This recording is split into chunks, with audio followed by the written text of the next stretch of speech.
आगे हमारे पास what is phase. Phase refers to the position of a point within one complete cycle of periodic wave. क्या वो definition मैंने बोली? Phase refers to the position of point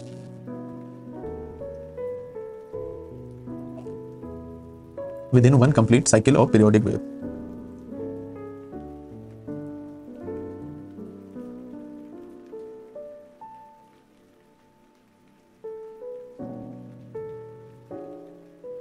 It is expressed in degrees or radian.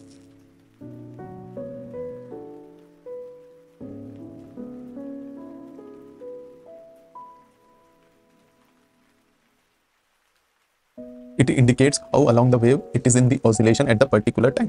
क्या बता रहा है हमारे पास? Phase हमको बता रहा है कि वेव का उस पर्टिकुलर टाइम पे क्या मोशन हो रहा है, कितने कौन से मोशन पे वो पहुंचा है। फॉर एग्जांपल, अगर हमको इक्वेशन दी हुई है y equals to 3 sin omega T plus phi, यहाँ पे अगर हमको ये इक्वेशन दी हुई है तो यहाँ पे हमारा anything which is in the bracket of trigonometric function is refers to as phase. कैसे, मैं आपको बताता हूं। यहां पे इस ब्रैकेट में जो भी हमारा टर्म दिया हुआ है, ट्रिग्नोमेट्रिक फंक्शन के ब्रैकेट में जो भी हमारा टर्म दिया हुआ है omega T plus phi gives us what? Phase. ये हमको बता रहा है कि पर्टिकुलर टाइम पे हमारी वेव का मोशन कहां तक पहुंचा है। आपका वो साइन का ग्राफ याद होगा, कैसे होता था? ऐसे बनता था। एंड कॉस का ग्राफ याद होगा। अगर वहां पे किसी पर्टिकुलर टाइम पे किसी पोजीशन एक्स पे हमें वेव का मोशन कैसे हो रहा है वो देखना है, तो वो हमें उसके लिए हमको फेज पता होना चाहिए उस पर्टिकुलर पोजीशन का। यहां पर ओमेगा टी प्लस फाई तो हमारे पास हो गया phase, but this phi gives us the initial phase. Initial phase क्या? इनिशियल फेज वो जहां से वेव का मोशन स्टार्ट हुआ है, from where the motion of wave has started। ऐसा क्यों? साइन का ग्राफ अगर आपको याद है, उसमें अगर 0 डिग्री से हम वेव को स्टार्ट कर रहे हैं तो फिर हमारे पास इनिशियल फेज क्या होगा? 0 डिग्री, और we can say that 0 pi radian.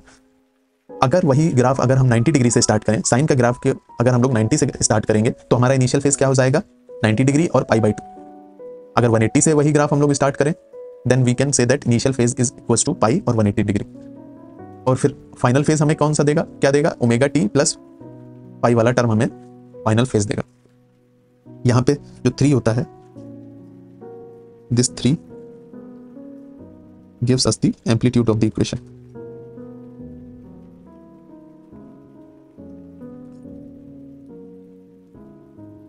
क्योंकि साइन के अंदर अगर कोई भी टर्म दिया हुआ है तो साइन की तो मैक्सिमम वैल्यू +1 ही होगी, तो यहाँ पे इस इक्वेशन में y की मैक्सिमम वैल्यू कितनी हो जाएगी? 3 हो जाएगी। And that will be the equal to amplitude of the wave, यानी maximum value of the wave along x axis, along y axis sorry, will be equal to 3। यहाँ पे for example if we take y equals to 3 sin omega T plus pi by 4, यहाँ पे phi की जगह पे पाई by 4 दिया हुआ है हमें। This gives us what? Initial phase क्या होगा? यहाँ पे पाई by 4 denotes initial phase, wave motion has started at 90 degree और पाई बाई 2 रेडियन। यहां पे अगर देखा जाए तो omega T plus pi by 4 क्या देगा हमें? फेज की वैल्यू देंगे।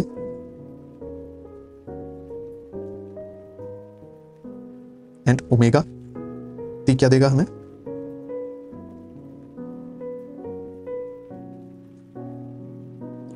Omega into t is equals to angular frequency into time.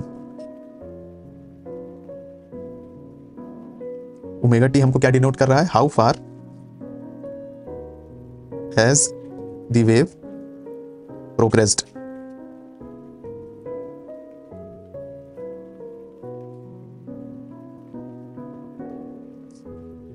यानी ये ओमेगा टी हमको क्या बता रहा है? How far has wave progress. क्योंकि यहाँ पे ओमेगा जो है हमारा एंगुलर फ्रीक्वेंसी का टर्म है, टाइम टी जो है वो हमारा कितना स्टार्टिंग से टाइम अभी तक हो गया है उतना टर्म, यानी ओमेगा टी मल्टीप्लाई करने पे हमें वेव कितना आगे बढ़ चुकी है या पीछे जा चुकी है ये हमको मिलेगा। एंड जो फाई है यहाँ पे प्लस पाई बाय 4 दे रखा है, वो इनिशियल फेज देगा। अगर आपको कोई एक पार्टिकल की पोजीशन निकालनी है, किसी पर्सन की पोजीशन निकालनी है, तो आपको उसका रेफरेंस पॉइंट पता होना चाहिए एंड कितनी स्पीड से वो किस डायरेक्शन में कितने टाइम के लिए जा रहा है ये पता होना चाहिए। अब इस वेव मोशन में अगर हम लोग ध्यान से देखें तो इनिशियल फेज हमको डिनोट कर देता है कि कहाँ से वेव का मोशन स्टार्ट हुआ है, ओमेगा हमको उसकी एंगुलर फ्रीक्वेंसी यानी स्पीड के बारे में बता देता है एक तरीके से, एंड टी हमको टाइम दे देता है। तो ये जो हमारा फेज है initial phase plus omega t हमको फाइनल फेज दे देता है, यानी फाइनली वेव उस टाइम टी पे कहाँ तक पहुंच गई है ये हमको बता देता है। इतना ही फेज का मतलब है। अगर यहाँ पे दूसरा एग्जांपल लेते हैं, y equals to 3 sin 3x दिया हुआ है इस इक्वेशन में हमें, तो यहाँ पे फेज क्या होगा? फेज मैंने आपको बताया कि जो साइन के अंदर का टर्म दिया हुआ है, साइन ट्रिग्नोमेट्रिक फंक्शन के अंदर का टर्म जो दिया हुआ है वो हमारे पास फेज होता है। यहाँ पे जो 3 है वो हमारा फ्रीक्वेंसी फैक्टर बताता है, यानी इससे हमको वेव के ऑसिलेशन की स्पीड का अंदाजा मिलता है। दोनों फॉर्म में अगर आपके पास किसी एक फॉर्म में वेव इक्वेशन डिनोट की हुई है, यानी ओमेगा टी प्लस 5 के फॉर्म में डिनोट की है या फिर x के फॉर्म में 3x के फॉर्म में डिनोट की हुई है, तो कैसे फेज को पता करना है ये मैंने आपको बता दिया। अब यहाँ पे ध्यान देने वाली बात ये है कि जब राइट साइड ऑफ मोशन होता है वेव का तो हम उसे नेगेटिव फेज कंसीडर करते हैं, एंड लेफ्ट साइड मोशन होता है वेव का तो उसे पॉजिटिव कंसीडर करते हैं। यानी मैं आपको लिख के बता देता हूँ, right equals to negative phase and left equals to positive phase. यानी लेफ्ट साइड मोशन हो रहा है तो हमारा फेज बढ़ता है, फेज की value, and right side motion हो रहा है तो हमारा फेज घटता है, नेगेटिव फेज की वैल्यू नेगेटिव होती है। आगे हमारे पास है phase difference between two functions. Phase difference निकालना बहुत आसान है। फॉर एग्जांपल अगर हमको दिया हुआ है y1 की वैल्यू दी हुई है 3 sin omega T plus y1, and y2 की वैल्यू यहाँ पे दी हुई है 3 sin omega T plus y2, then the phase difference will be delta phi is equals to phi2 minus phi1। Phase difference कैसे निकलेगा हमारा? phi2 minus phi1 करके। For example अगर यहाँ पे y1 हमें दिया हुआ है 3 sin ओमेगा टी प्लस 0, यानी यहाँ पे इनिशियल फेज हमारा 0 दिया हुआ है, ये 0 डिग्री से इस वेव का मोशन स्टार्ट हो रहा है। देन y2 हमें दिया हुआ है 3 sin omega T plus pi by 4, यहाँ पे 90 डिग्री, पाई बाई 4 90 डिग्री नहीं 45 डिग्री से वेव का मोशन स्टार्ट हो रहा है। तो यहाँ पे फेज डिफरेंस कैसे निकलेगा? Delta phi will be equals to phi2 minus phi1। phi2 क्या है? पाई बाई 4, एंड phi1 क्या है हमारा 0। Pi by 4 minus 0 will be equal to pi by 4, यानी 5। फेज डिफरेंस क्या निकल आया इस एग्जांपल में हमारे पास? पाई बाई 4। यहाँ पे क्या कह सकते हैं? अगर देखा जाए तो हम ये कह सकते हैं कि जो सेकेंड इक्वेशन है, सेकेंड वेव जो है वो हमारी लीड कर रही है फर्स्ट वेव को कितने एंगल से? पाई बाई 4 से। कैसे? क्योंकि यहाँ पे पॉजिटिव पाई बाई 4 का फेज डिफरेंस आ रहा है, यानी सेकेंड वेव जो है वो हमारी लीड कर रही है फर्स्ट वेव को पाई बाई 4 रेडियन एंगल से। दूसरा एग्जांपल यहाँ पे लेते हैं, y1 equals to 5 sin omega T and y2 equals to 5 sin omega T minus pi by 2। यहाँ पे अगर हम लोग फेज डिफरेंस निकालते हैं delta phi equal to phi2 minus phi1, phi2 हमारे पास क्या है? Minus pi by 2, and minus phi1 हमारे पास है 0, that will give us minus pi by 2 as phase difference. Here we can say that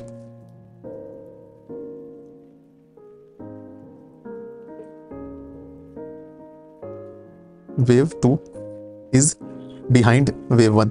ऐसा क्यों हम लोग कह पा रहे हैं? क्योंकि हमें फेज डिफरेंस जो है वो नेगेटिव मिला है। इसका मतलब ये है कि जो सेकंड वेव है वो फर्स्ट वेव के पीछे है।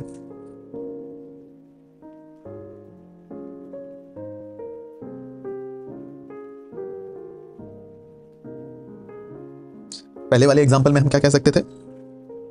Here we can say that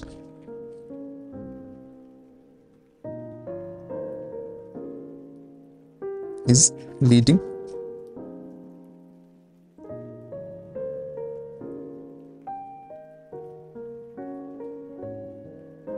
pi by 4 से वेव 1 से वेव 2 आगे थी। तो यहाँ पे डिनोशन क्या है हमारे पास?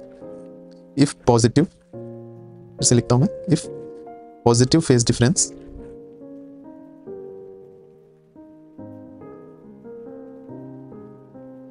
Wave 2 is leading positive phase difference आएगा तो इसका मतलब है वेव 2 इज लीडिंग, और we can say that wave 2 is left side, left of 1. If negative phase difference, then we can say that wave 2 is lagging. Lagging का मतलब क्या होता है? पीछे होना, behind होना. और 2 is right of 1. ये डिनोशन जो है वो हमें याद रखना है. ये हमें याद होगा तो फिर हमें साइन फेज डिफरेंस में कौन सी वेव आगे है, कौन सी पीछे और कौन सी लेफ्ट एंड राइट है, ये हमें याद रहेगा. आगे चलते हैं. आगे हमारे पास फेजर डायग्राम दिया है. फेजर डायग्राम में क्या है? Phasor is a vector representation of any wave equation. Phasor is a vector representation of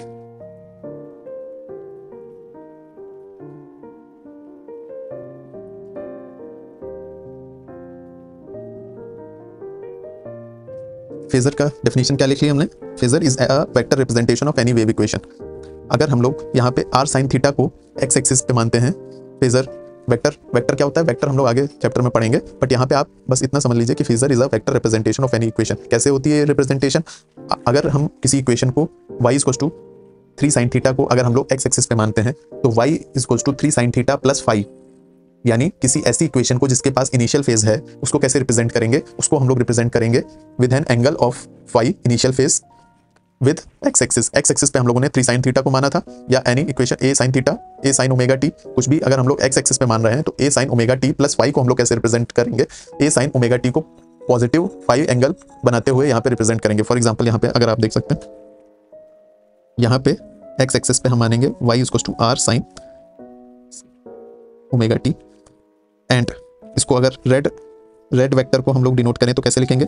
y equals to r sin omega t plus 5, क्योंकि यहाँ पे इनिशियल फेज हमको 5 दिया हुआ है, that needs to be equal to 5. अब यहाँ पे ओमेगा जो है वो हमारी एंगुलर फ्रीक्वेंसी होती है, वो स्पीड बताती है किस स्पीड से हमारा वेक्टर जो है वो रोटेट कर रहा है, किस स्पीड से वेव आगे बढ़ रही है. अब यहाँ पे देखा जाए कुछ टाइम t के बाद जो वेव है हमारी, जो फेजर है वो हमारा एंगल बना रहा है x एक्सिस से थीटा. तो यहाँ पे अगर इक्वेशन लिखनी होगी तो हम कैसे लिखेंगे? r sin omega t plus theta. अगर हमने इनिशियल फेज को 0 माना है तो यहाँ पे फाइनल फेज हमारा थीटा आएगा, और अगर हम इक्वेशन में इनिशियल फेज को 5 मान रहे हैं तो फिर इस इक्वेशन को, सेम इक्वेशन को हम किस फॉर्म में लिख सकते हैं? r sin omega t plus theta minus 5. अगर ये इक्वेशन कब है? दिस इक्वेशन इज जब हम लोग वेव का मोशन 0 डिग्री से स्टार्ट कर रहे हैं, यानी इनिशियल फेज हम लोगों ने 0 लिया हुआ है. ये वाली इक्वेशन कब वैलिड है? Valid when wave motion start from 5 initial phase, and this equation is valid when wave motion start from 0 initial phase. यानी 0 डिग्री की इनिशियल फेज से अगर वेव मोशन स्टार्ट हो रहा है तो फिर हम लोग रिप्रेजेंट करेंगे y equals to sine omega t plus theta.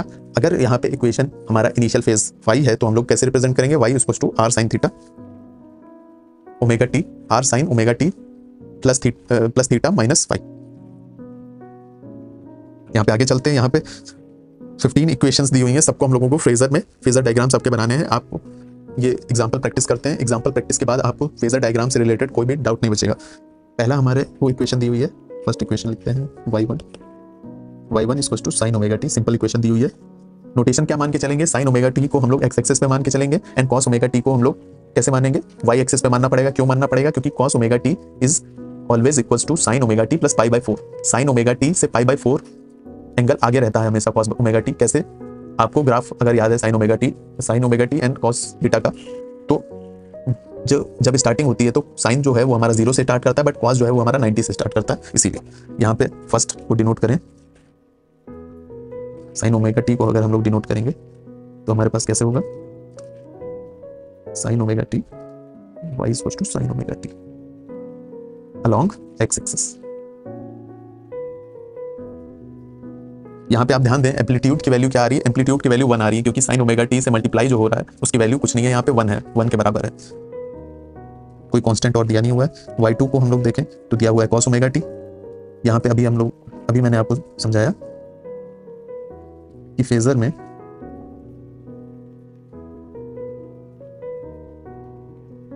y is to cos omega t along y axis. ऐसा जरूरी नहीं है कि साइन ओमेगा टी को ही एक्स एक्सिस पे मानना है, बट अगर आप फेजर डायग्राम बना रहे हैं और आपको एक इनिशियल आपको मानना पड़ेगा कि एक्स एक्सिस पे हम साइन ओमेगा टी को माने या कॉस ओमेगा टी को माने, उसके रेफरेंस में आप बाकी फेजर्स वेक्टर को वहां पे डिनोट कर सकते हैं। थर्ड है हमारे पास equation sine omega T plus pi by 4। यहाँ पे इनिशियल फेज हमको दिया हुआ है, कितना दिया हुआ है, पाई बाई 4। अब ये कैसे डिनोट होगी, अब यहाँ पे हम लोग एक्स एक्सिस के अलोंग तो साइन ओमेगा टी को मानते थे, यहाँ पे इनिशियल फेज भी दिया हुआ है पाई बाई 4, यानी एक वेक्टर बनाएंगे जिसका एक्स एक्सिस के साथ एंगल बन रहा होगा कितना, पाई by 4। Sorry, we can say that phi is equals to pi by 4 and जो ये हमारा हमने वेक्टर बनाया है वो हमारा रिप्रेजेंट कर रहा है y is equals to sin omega t plus pi by 4 को। फोर्थ इक्वेशन हम देख लेते हैं, cos omega t y4 is equals to cos omega t minus pi by 6, यानी रेफरेंस किसको लेना है, रेफरेंस तो हमें लेना है cos ओमेगा t को, और उससे पाई बाई 6 नेगेटिव में इनिशियल फेस है, नेगेटिव में इनिशियल फेस है, यानी हमें राइट हैंड साइड पे शिफ्ट करना होगा फेज का वेक्टर को डिनोट करने के लिए।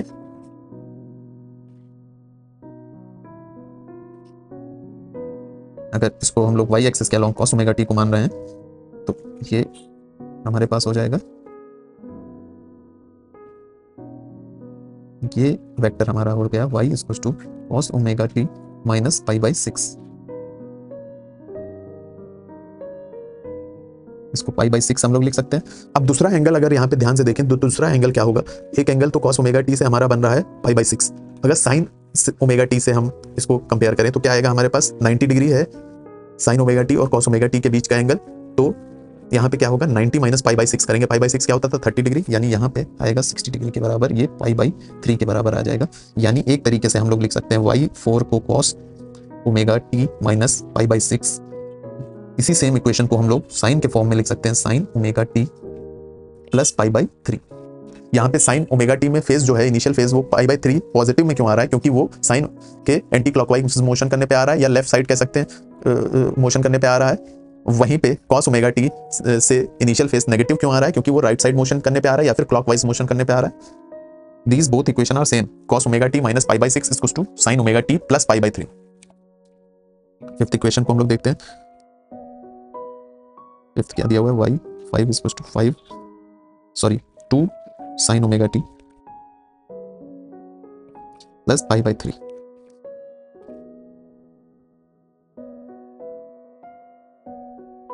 इसको अगर हम लोग डिनोट करें तो साइन ओमेगा टी को एक्स एक्सिस पे मान रखा है हम लोगों ने, प्लस पाई बाई 3, यानी एंटी क्लॉकवाइज मोशन करेंगे पॉजिटिव इनिशियल फेज लाने के लिए, या लेफ्ट साइड मोशन करेंगे, कितना करेंगे पाई बाई 3 यानी 60 डिग्री। इसको हम लोगों ने लिख दिया पाई बाई 3। दूसरी तरफ से कितना एंगल हो जाएगा, पाई बाई 6 हो जाएगा। यहां पे हमारे पास आ गया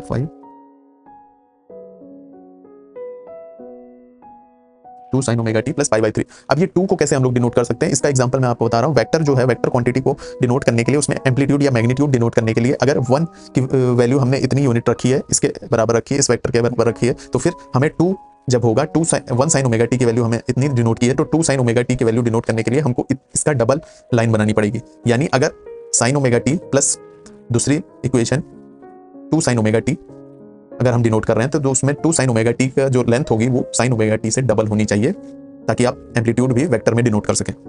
एंगल तो आप डिनोट करना सीख ही गए initial phase and final phase निकाल के। अब यहाँ पे हम देख सकते हैं कि 2 sine omega T plus pi by 3 is equal to 2 cos omega t. Cos के फॉर्म में कैसे डिनोट करेंगे, एक तरफ से साइन ओमेगा टी से एंगल हमको पाई बाई 3 बन रहा है, प्लस कॉस ओमेगा टी जो 90 डिग्री पे है उससे एंगल कितना बन रहा है, पाई बाई 6 बन रहा है। क्या कैसा मोशन करने पे बन रहा है, क्लॉकवाइज मोशन करने पे बन रहा है या राइट साइड जाने पे बन रहा है, यानी नेगेटिव पाई बाई 6। ऐसे ही सिक्स्थ ऑप्शन है हमारे पास 3 कॉस ओमेगा टी प्लस पाई।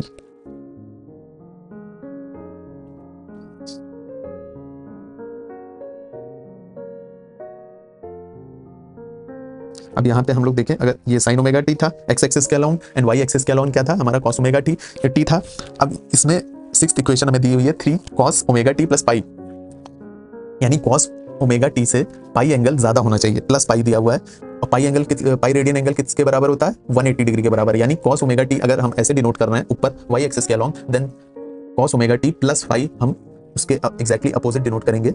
कैसे? Cos omega T plus pi हमारा माइनस वाई एक्सिस के अलोंग होगा।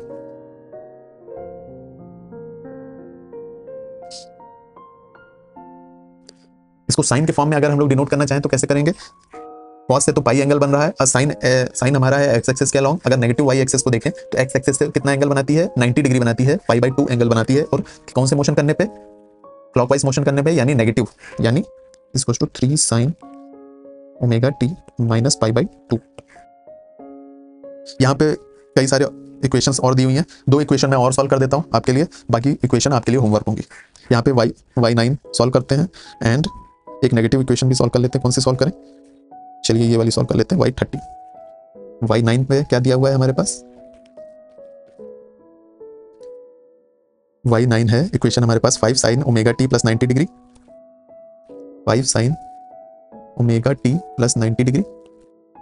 इसी को दूसरी फॉर्म में लिख सकते हैं हम लोग 5 कॉस ओमेगा टी, क्योंकि साइन ओमेगा टी से पॉजिटिव 90 डिग्री कैसे बनेगा?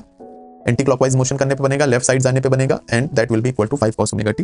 अगर इसको रिप्रेजेंट करें वेक्टर से तो कैसे होगा?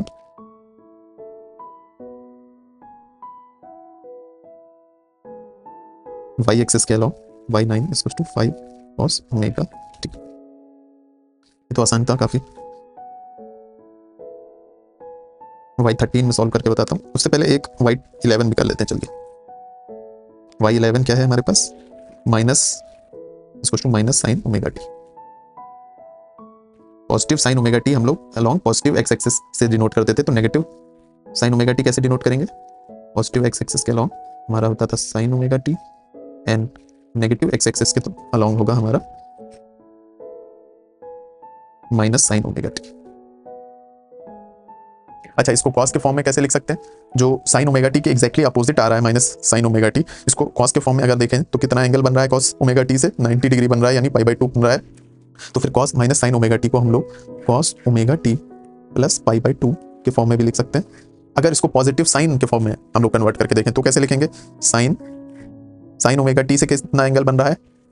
90 प्लस 90 जाएंगे, साइन ओमेगा टी से 90 जाएंगे तो कॉस ओमेगा टी आएगा, प्लस 90 और जाएंगे तो हमको माइनस साइन ओमेगा टी मिल रहा है, यानी minus sine omega t equals to negative of minus sine omega t equals to sine omega T plus pi. एक और इक्वेशन सॉल्व करता है, रिप्रेजेंट करते हैं y13। क्या दिया हुआ है? -2 साइन ओमेगा टी प्लस पाई/6।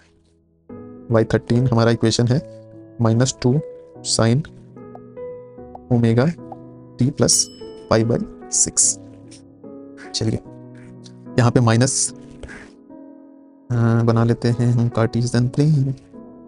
ये बना लिया हमने कार्टेशियन प्लेन। आगे चलते हैं, यहाँ पे दिखा हुआ है -2 साइन ओमेगा टी प्लस पाई/6। माइनस साइन ओमेगा टी, यार ये तो हमें दोबारा से बनाना पड़ जाएगा, क्योंकि माइनस साइन ओमेगा टी से प्लस पाई/6 एंगल आगे जाना है हमें, यानी दूसरी तरफ जाना पड़ेगा।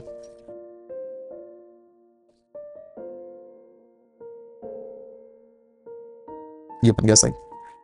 ये रहा हमारे पास साइन ओमेगा टी, ये रहा हमारे पास कॉस ओमेगा टी, ये रहा हमारे पास minus sine omega T, and this will be minus cos omega T. यहाँ पे दिया हुआ है -2 sine omega T plus पाई/6।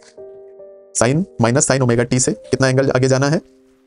Anti clockwise motion करना है पाई/6 का, यानी 30 डिग्री का मोशन और करना है। यहाँ पे ये वेक्टर होगा, ये वेक्टर हुआ पाई/6 यानी 30 डिग्री। ये हमारा रिप्रेजेंट हुआ -2 साइन ओमेगा टी प्लस पाई/6। इसको दूसरी फॉर्म में कैसे लिख सकते हैं हम लोग? इसको कॉस ओमेगा टी प्लस पाई/2 प्लस पाई/6 के फॉर्म में लिख सकते हैं। कितना एंगल आएगा? पाई/2 प्लस पाई/6 यानी 2 साइन ओमेगा टी के फॉर्म में लिखना हो अगर इसी इक्वेशन तो वैसे लिखेंगे पाई/2 प्लस पाई/2 प्लस पाई/6 यानी पाई प्लस पाई/6। कितना एंगल आएगा?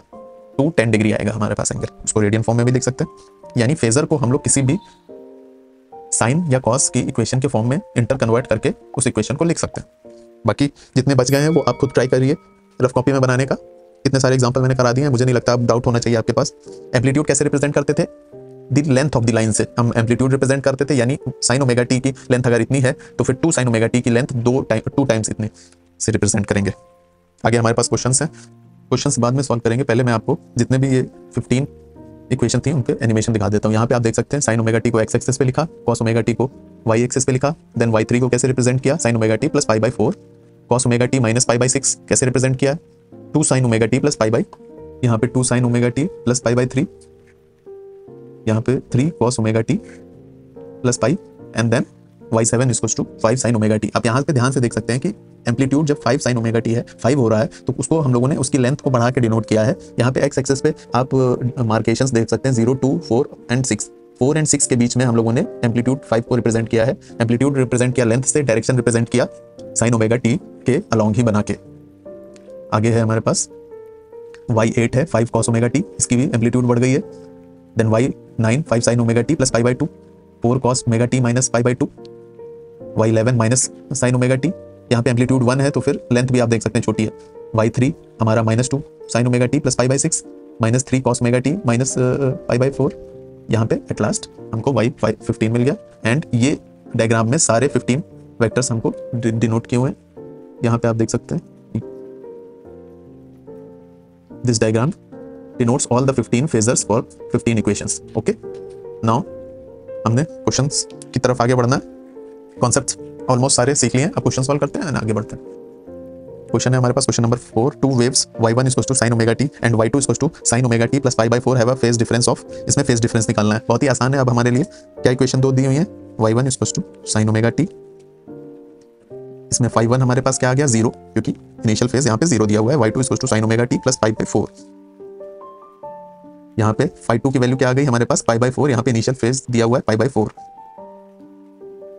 यहाँ पे फेज डिफरेंस कैसे निकालेंगे, delta phi equals to phi2 minus phi1 which will be solved by pi by 4 minus 0 which will give us the value of pi by 4। Answer हमको यहाँ पे डिग्रीज में दिए हुए हैं ऑप्शंस, तो फिर pi by 4 को हम लोग कन्वर्ट कर लेंगे डिग्री में, which will be equal to 180 by 4। हम लोगों को तो स्टैंडर्ड याद ही है 45 डिग्री। यहाँ पे ऑप्शन 1, ऑप्शन ए हो गया आंसर। नेक्स्ट है question number 5, the function y equals to cos x minus pi by 3 can be written x as. अब इसका फेजर हम लोग डायग्राम बना के इसको सॉल्व करें या फिर डायरेक्ट भी कैसे कर सकते हैं, कैसे, y को दिया हुआ है cos x minus pi by 3, phasor बनाए, ये रहा इसका फेजर, ये पाई बाई 3 से पीछे है।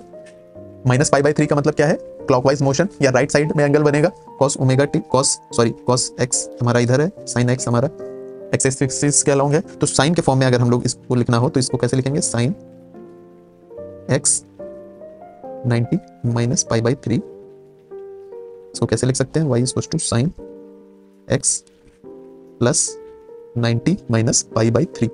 90 को हम लोगों ने पाई बाई 2 लिख लिया एंड पाई बाई 3 हमारा ऑलरेडी गिवन है क्वेश्चन में, यानी आंसर हमारा हो गया साइन x प्लस यहाँ पे पाई बाई 6 आ गया। इसको सॉल्व करेंगे, एलसीएम लेंगे 6, ऊपर होगा 3 पाई माइनस 2 पाई, आंसर आ जाएगा पाई बाई 6। यहाँ पे कौन सा ऑप्शन होगा, ऑप्शन नंबर ए। नेक्स्ट हमारे पास क्वेश्चन नंबर 6 है, match the following with their phase characteristics. कैसे करेंगे, y कॉलम ए में पहला ऑप्शन दिया हुआ है y equals to sine x plus pi by 2, pi by 2 plus हो रहा है साइन x में, यानी ये तो cos x के बराबर हो जा रहा है, तो cos x यहाँ पे ऑप्शन देखेंगे, ये हो गया हमारा पहला ऑप्शन मैच e के साथ। देन सेकंड ऑप्शन हमें दिया हुआ है y equals to cos x minus pi by 3, यानी cos x से क्लॉकवाइज मोशन करने पे कितना, पाई बाई 3 मोशन करने पे कितना आ रहा है हमारा cos x minus pi by 3। ये तो पीछे हम लोगों ने सॉल्व भी किया था, इसको साइन फॉर्म में लिखेंगे तो हमारा कैसे होगा sine x plus pi by 6। But यहाँ पे ऑप्शंस क्या दिए हुए हैं, ऑप्शंस के अकॉर्डिंग देखा जाए तो हमको फेस शिफ्ट यहाँ पे दिया हुआ है, फेस कितना शिफ्ट हुआ, इनिशियल क्या था, नेगेटिव में था, यानी राइट साइड था। यहाँ पे हम लोग लिख सकते हैं इसको, ऑप्शन ए से कर सकते हैं match, phase shift pi by 3 to the right. Third option है हमारे पास y equals to tan x plus pi by 4। यहाँ पे टाइम पीरियड 10 के बारे में अभी नहीं पढ़ा है, तो हम लोग जो ऑप्शन हमको आते हैं पहले वो सॉल्व कर लेते हैं। y equals to 2 sin 3x minus pi by 6। यहाँ पे एम्पलीट्यूड क्या है, एम्पलीट्यूड 2 है। फेज शिफ्ट कैसे निकलता है, फेज शिफ्ट जो होता है वो हमारा इनिशियल फेज बाई जो हमारा फ्रीक्वेंसी फैक्टर होता है, अगर वो हम कर दें तो डिवाइड कैसे, initial phase divided by frequency factor will be phase shift. Phase shift equals to initial phase divided by frequency factor. Frequency factor क्या होता था? Coefficient of x. यहां पे कैसे निकालेंगे? फोर्थ इक्वेशन में आप देख सकते हैं π/6 माइनस में है and divided by frequency factor क्या है 3, इसको मल्टीप्लाई में हो जाएगा यानी -π/18। अब -π/18 है, इसका मतलब राइट साइड है। कौन सा ऑप्शन ये मैच कर रहा है? फोर्थ ऑप्शन हमारा सेकंड बी से मैच कर रहा है। एम्पलीट्यूड यहाँ पे 2 दिया हुआ है, इस इक्वेशन में भी एम्पलीट्यूड 2 मिल रहा है हमें, एंड फेज शिफ्ट हमको π/18 मिल रहा है राइट साइड की ओर। फिफ्थ ऑप्शन हम लोग देखते हैं। यहाँ पे फिफ्थ ऑप्शन है हमारे पास -cos x। -cos x को कैसे लिख सकते हैं हम लोग? sin x के फॉर्म में अगर लिखना है, cos x हमारा ऊपर होता है, माइनस cos x हमारा नीचे होता है, एंड sin x हमारा x एक्सिस के अलॉन्ग होता है। इसको अगर क्लॉकवाइज मोशन करेंगे, कितना एंगल क्लॉकवाइज घुमाएंगे तो हमारे पास sin x हमारा -cos x में कन्वर्ट हो जाएगा, 90 डिग्री एंगल घुमाएंगे तो ये यहाँ पे, और क्लॉकवाइज घुमा रहे हैं इसलिए नेगेटिव में वो होगा। ये हमारा फिफ्थ जो है वो सी ऑप्शन से मैच हो जाएगा। यहाँ पे अब थर्ड जो ऑप्शन है हमारा डी ऑप्शन से ही बच रहा है, डी ऑप्शन से मैच हो जाएगा। अच्छा, tan फंक्शन का मैं आपको बता देता हूँ। tan function has range from -infinity to +infinity, यानी इसके अंडर में tan फंक्शन की वैल्यू जो है हमारी -infinity से कोई भी नंबर टू द +infinity कोई भी नंबर हमारे पास आ सकता है। साइन और कॉस की हमारे पास रेंज क्या थी? -1 से छोटा नहीं हो सकता एंड +1 से बड़ा नहीं हो सकता। यहाँ पे तो tan की है वो रेंज ही इनफाइनाइट है, यानी -इनफाइनाइट में भी कोई भी नंबर आ सकता है अगर एंगल वैसा लिया गया, और +इनफाइनाइट तक नंबर हमको मिल सकता है। बाकी ज़्यादा tan के बारे में याद रखने की जरूरत नहीं, जितनी इंपॉर्टेंट बात है वो मैं आपको बता दे रहा हूँ। आगे हम लोगों को क्वेश्चन नंबर 7 दिया हुआ है, find the phase difference between y1 = 2 sin 3t + π/6 and y2 = 2 cos 3t - π/4। अब इस क्वेश्चन में हमको याद ये रखना है कि जब भी फेज डिफरेंस हम लोग निकाल रहे हैं, then equation need to be of same trigonometric ratio. Trigonometric function हमारे पास सेम होना चाहिए, यानी y1 अगर sin ωt के फॉर्म में दिया हुआ है और दूसरा cos ωt के फॉर्म में दिया हुआ है, देन हम लोग डायरेक्टली वहां पे फेज डिफरेंस नहीं निकाल सकते। दोनों इक्वेशन में से किसी एक इक्वेशन को हमको दूसरी इक्वेशन के ट्रिग्नोमेट्रिक फंक्शन के फॉर्म में चेंज करना पड़ेगा। ये हमारे पास नेसेसरी स्टेप है नंबर 1। y1 हमें दिया हुआ है 2 sin 3t + π/6। अब यहाँ पे φ1 π/6 एंड दूसरी इक्वेशन से φ2 -π/4 निकाल के डायरेक्टली हम सब्ट्रैक्ट नहीं कर सकते। क्यों नहीं कर सकते? मैंने आपको रीजन पहले बता दिया। अब यहाँ पे कन्वर्ट करना है तो हम लोग पहली इक्वेशन को साइन को कॉस में कर सकते हैं, या फिर दूसरी इक्वेशन के कॉस को साइन में कन्वर्ट कर सकते हैं। यहाँ पे चलिए हम इस एग्जांपल में साइन को कॉस में कन्वर्ट कर लेते हैं, यानी इक्वेशन नंबर 1 को हम लोग कॉस के फॉर्म में कर लेते हैं। कैसे कन्वर्ट होगा? 2 cos 3t। अच्छा, साइन को हम लोग कॉस में कन्वर्ट कर रहे हैं तो +π/2 करना पड़ेगा हमें, +π/2, यहाँ पे -π/6। सर ये π/6 क्यों हो गया? नेगेटिव में क्यों हो गया? इक्वेशन में तो पॉजिटिव में लिखा था। क्यों हो गया? क्योंकि फेजर डायग्राम से मैंने आपको बताया था, अगर cos ωt + π/6 लिखा हुआ है या sin ωt + π/6 लिखा हुआ है तो फिर एंगल हमारा x एक्सिस से कितना बनता था? एंटी क्लॉकवाइज मोशन करने पे या लेफ्ट साइड जाने पे बनता था हमारा π/6 पे ये एंगल फेजर बनेगा। एंड cos ωt से हमारे पास कितना पीछे होगा? ये π/6 ऊपर तो आ चुका है एंड 90 डिग्री, और sin ωt और cos ωt के बीच में 90 डिग्री है। π/6 तो ये ऊपर आ चुका है, तो ये एंगल, दूसरा एंगल हमारा कितना बचा? π/2 - π/6, 2 cos 3t and this will give us π/6, π/3। π/2 - π/6 करेंगे तो हमारे पास आएगा 90 degree - 30 degree will be equals to 60 degree, which is π/3। अब दूसरी इक्वेशन हमको दी हुई है 2 cos 3t - π/4। यहाँ से हम लोग φ2 निकाल लेंगे क्योंकि ये ऑलरेडी cos फॉर्म में है एंड पहली इक्वेशन को हम लोगों ने cos फॉर्म में कन्वर्ट कर लिया है, तो यहाँ से φ2 आ जाएगा -π/4 एंड φ1 हमारा पहली इक्वेशन से आएगा π/3, यानी डेल्टा फाई हमारे पास आ गया φ2 - φ1, which will be equal to -π/4 - π/3, which will be equal to 12 - 7π। इसको सॉल्व करेंगे, हमारे पास -7π/12 आंसर आ जाएगा। आगे देखते हैं question number 8। 2 alternating voltage are V1 = 100 sin 314t + 0.5 and V2 100 cos 314t। तो V1 हम कन्वर्ट कर लेते हैं cos के फॉर्म में, क्योंकि दूसरी इक्वेशन हमारी ऑलरेडी cos के फॉर्म में है। कैसे होगा करते हैं, चलिए। 100 sin 314t + 0.5, इसको कन्वर्ट करते हैं cos फॉर्म में। 100 cos 314t + π/2 - 0.5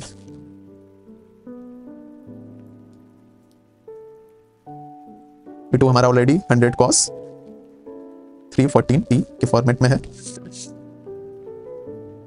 यानी यहाँ पे phi2 तो है हमारा 0 एंड phi1 हमारा क्या है पाई बाई 2 माइनस हाफ 0.5 को क्या लिख सकते हैं हम लोग, हाफ लिख सकते हैं, पाई बाई 2 माइनस हाफ, यहाँ पे हो गया pi minus 1 by 2 and phi2 minus delta phi will be equal to phi2 minus phi1 which will be equal to 0 minus pi minus 1 by 2, यानी माइनस पाई माइनस 1 बाई 2, इसको हम लोग 1 minus pi by 2 के भी format में लिख सकते हैं। That will be our answer.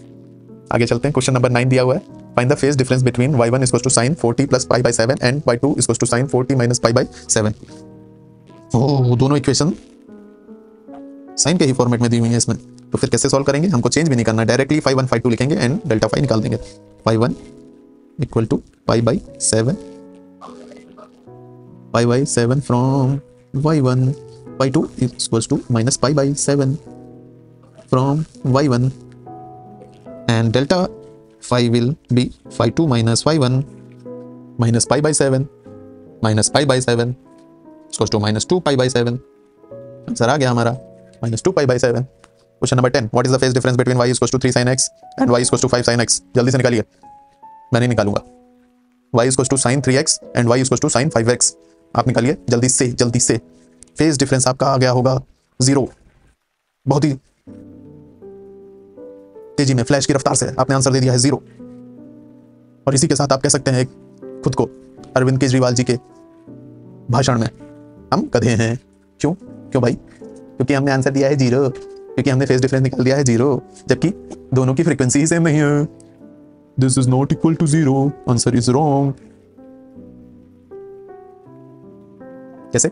दोनों की इक्वेशन को अगर हम लोग ध्यान से देखें, y equals to sin 3x, इसमें फ्रीक्वेंसी फैक्टर क्या आ रहा है 3, दूसरी इक्वेशन में क्या है y equals to sin 5x, frequency factor क्या है 5, दोनों की फ्रीक्वेंसी ही अलग है। दोनों इक्वेशन की अगर फ्रीक्वेंसी अलग है तो हम लोग फेज डिफरेंस नहीं निकाल सकते।